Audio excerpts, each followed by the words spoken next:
একদিনের মধ্যেই প্রায় 1 মাসের কাজ গুছিয়ে ফেললাম।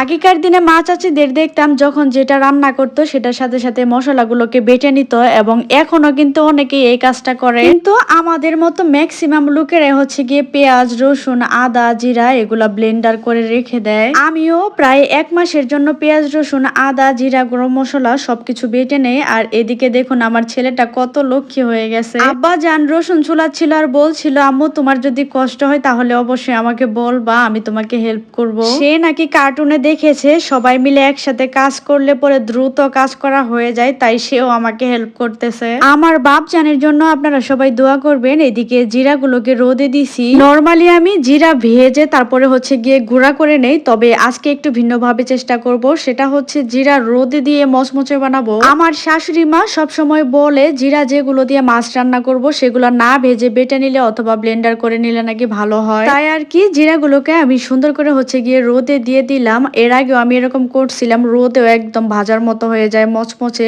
আর এখানে পেঁয়াজ, রসুন, আদা সবগুলাকে সুন্দর করে হচ্ছে গিয়ে আমি ধুয়ে নিচ্ছি। অনেকেই কি করে পেঁয়াজটাকে ধুয়ে পরে কেটে নেয়, তবে আমার কাছে ওইটা ঝামেলা লাগে, যার জন্য আমি কুচি করে পরে হচ্ছে গিয়ে ধুয়ে নেই। এদিকে আমার ছেলে রসুন ছুলাইছে, দেখুন ঠিক মতো হয়ই নাই। আসলে বাচ্চা মানুষ, আমার বাপজানটা যে আমাকে সহযোগিতা করার জন্য আসে এটাই আমার কাছে অনেক কিছু। এই তো সবকিছু রেডি করে নিয়ে একদম ব্লেন্ডার করা শুরু করে দিয়েছি। প্রথমে জিরাটাকে পানি না দিয়েই হালকা একটু ব্লেন্ড করে নিছি, তারপর হচ্ছে গিয়ে এর মধ্যে পরিমাণ মতো পানি দিয়ে দিছি। আমি কখনো জিরা পানি দিয়ে ব্লেন্ড করি নাই, এটাই হচ্ছে গিয়ে ফার্স্ট টাইম। আমার শাশুড়ি মা আমি যখনই গ্রামের বাড়িতে গিয়ে রান্না করি, মানে আর কি আমার শ্বশুর বাড়িতে, সবসময় উনি সবকিছু মিক্সড করে বেটে দেয়। আর ওনার টাটকা টাটকা বাটা মশলা দিয়ে রান্না করার পর তরকারিটা আলাদা একটা মজা হয়। এরপরে আমি আদাটাকে ব্লেন্ড করে নিচ্ছি। আদায় পানি কম হয়েছিল, যার কারণে আবারও পানি দিয়ে সুন্দর করে ব্লেন্ড করে নিলাম।